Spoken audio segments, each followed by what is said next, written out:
Akech, amosi ahinya kageno ni ngima. An benda ngima maber. Something very special has happened. We have a visitor from America.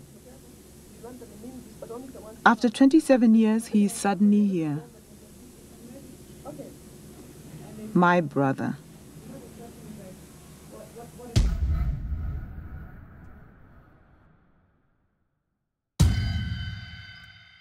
It makes me frustrated to see that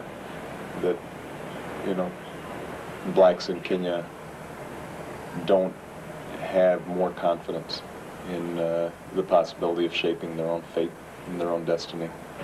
I'm deeply saddened by a sense that whites are still superior in this country, in some sense, that if you sit at a restaurant, they're served before a Kenyan is served.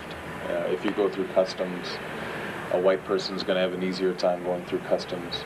I've experienced probably the Kenyan side of it, mainly because there have been times when I went, let's say with Alma, my sister, who's obviously Kenyan, to a restaurant where we'd have problems getting served, where the waiters would be rude.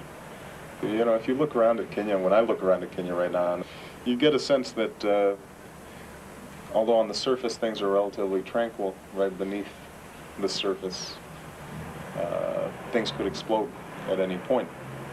Because you have all these young people, not just now coming from the countryside, but just simply from population growth, who are going to school, have high expectations, but the engine for growth that's going to be able to employ these young people may not be there. And that's a dangerous situation when you have rising expectations and young, bright people who are frustrated in their ambitions. And you see a lot of that taking place in Kenya. And you would think that that would be more of a source of concern for the government, and that they might change policies as a consequence of that.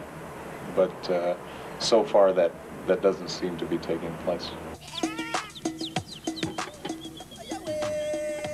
Due to a puncture on my old car, I'm able to show my brother that Kenyans are in fact trying to shape their own destiny, despite all odds. I take him to a Jua Kali garage. Jua Kali means hot sun in Kiswahili. The garage is so named because the mechanics work outside in the hot sun. They do not have enough money to hire premises and have no support from the government or any foreign organization. They invent simple and inexpensive techniques of doing otherwise complicated jobs that would normally require expensive equipment.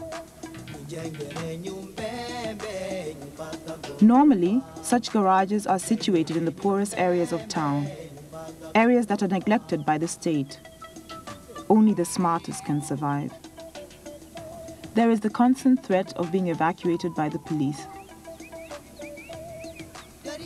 Simon, the Jua Kali of this garage, for that is what the mechanics are called, works many hours. His garage is specialized in VWs, and you see them parked as on a conveyor belt, one after the other on the street. The mechanics work on several cars at the same time. Simon's 4 sons also work in the garage. There is more than enough to do.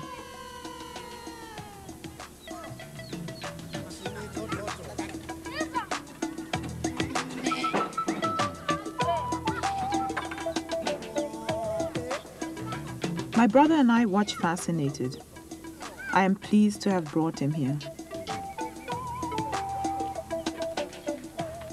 When I look at a place like Kenya, I think this is a land of great promise, and that the potential to strong black country is here.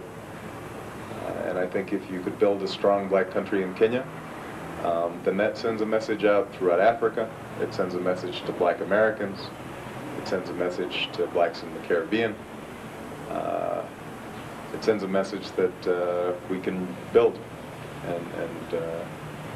And so I have a lot at stake in this.